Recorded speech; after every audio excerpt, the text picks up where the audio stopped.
আসসালামু আলাইকুম। দুনিয়ার মধ্যে সবচাইতে বড় শক্তি হচ্ছে একটা ছাত্র সমাজ। এই ছাত্র সমাজকে কেউ দমাইতে পারেনি আজ পর্যন্ত। সে 1971 সাল পর্যন্ত যত যুদ্ধ বিগ্রহ হয়েছে সবার পিছনে অবদান হচ্ছে এই ছাত্র সমাজের।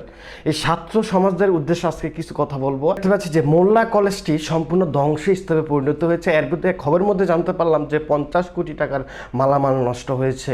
আমি তোমাদেরকে উদ্দেশ্য করে কিছু কথা বলবো, একটু কথাগুলো মনোযোগ সহকারে শুনবে। যারা আছেন আমার চ্যানেলটাকে সাবস্ক্রাইব করে রাখবেন। আরেকটা কথা হচ্ছে বিশেষ, সেটা হচ্ছে যে তোমরা হচ্ছে দেশের প্রাণ শক্তি।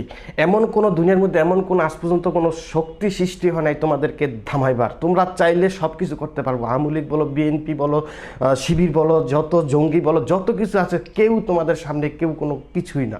তোমরা চাইলে দেশটাকে জঞ্জাট মুক্ত করতে পারো। তোমরা চাইলে দেশটাকে উন্নতর শিখরে আরোহণ করতে পারো। এখন যদি তোমরাই তোমাদের মধ্যে রেষারেষি সৃষ্টি করো, তোমরা তোমাদের মধ্যে ঝগড়া সৃষ্টি করো, তোমরাই তোমাদের কারণে অশান্তি সৃষ্টি করো, তাইলে কিন্তু কোনো কিছু করার নাই। কারো কোনো হাত থাকবে না, হাত থাকবে না পুলিশের, হাত থাকবে না র্যাবের, হাত থাকবে না কোনো প্রশাসনের।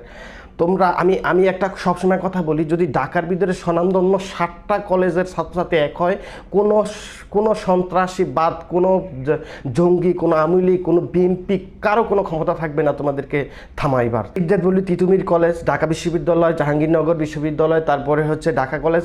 আমি মোটামুটি যদি 60টা কলেজের শিক্ষার্থী যদি এক হয়ে যায়, দুনিয়ার মধ্যে কোনো শক্তি নেই তা ক্ষতি করার। এখন তোমরাই যদি তোমাদের মধ্যে এরকম লাগালাগি করো, রেষারেষি করো, জঞ্জাট করো, তোমাদের মধ্যে যদি তোমরা মারামারি করো, তাইলে কি দেশটা কোথায় যাবে?